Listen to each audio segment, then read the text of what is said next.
In this project, we built a complete CyberGuard Log Monitoring System using C++ and 3 different types of linked lists to simulate how real security tools track activities inside a computer network. First, we created a log stream using a singly linked list where every new log entry is added to the end, and the system automatically stores only the latest 10 logs by deleting the oldest one whenever the limit is crossed. We also added a feature to delete any log that contains a specific keyword and a function to check if a log is suspicious, like failed, scan, malware, or unauthorized.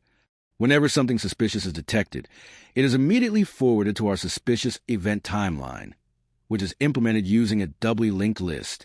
This section stores events along with timestamps and severity levels, such as high, medium, or low, and allows us to view events from latest to oldest or oldest to latest, just like real SOC dashboards. Then we built an alert handler rotation system using a circular linked list, which rotates between security handlers, like Handler A, Handler B, and Handler C. So every suspicious event is automatically assigned to the next available handler in a loop, simulating a real-world alert distribution system.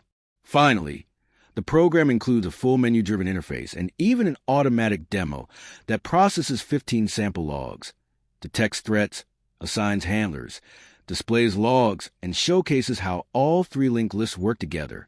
Overall, this project is a practical and beginner-friendly way to understand data structures by using them in a real cybersecurity scenario.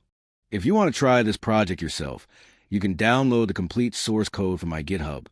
Just check the link in the description.